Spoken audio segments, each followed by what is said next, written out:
Mohammed le messager, compatissant et bienveillant. Quelle serait votre réaction si quelqu'un venait ridiculiser ce que vous appréciez et sacralisez? Que feriez-vous, vous croyants pratiquants, si quelqu'un venait souiller votre lieu de culte et de prière? Sûrement, vous serez furieux contre lui, et vous vous hâterez de le punir. Mais le prophète, BPSL, ne l'a pas fait et n'a pas réagi de la sorte. Parce qu'il, BPSL, ne croit pas aux réactions précipitées. Il maîtrise parfaitement ses réactions, et fait prévaloir la raison, BPSL. Il gérait tout incident avec un esprit ouvert et une vision lointaine, sage et éclairée. L'histoire suivante en est l'exemple révélateur.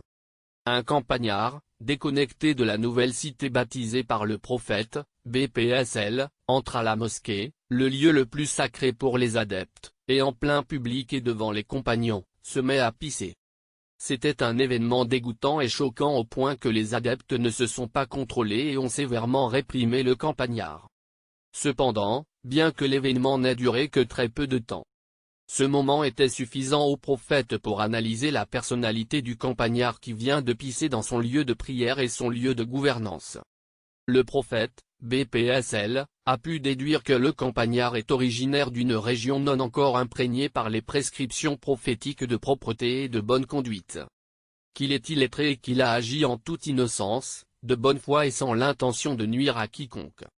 Ainsi, il a, BPSL, demandé à ses compagnons de laisser le campagnard tranquille et de ne pas le réprimander. Après que le campagnard ait terminé de pisser, le prophète, BPSL, s'en approcha avec toute simplicité. Compassion et tolérance pour lui enseigner et lui apprendre que ce lieu est sacré et il n'est pas fait pour y pisser. Le campagnard, très réjoui par la conduite du prophète, BPSL, à son égard et la leçon qu'il en a tirée, a invoqué, dans un esprit jovial, Dieu en demandant la miséricorde rien qu'à lui et à Mohammed et à personne d'autre.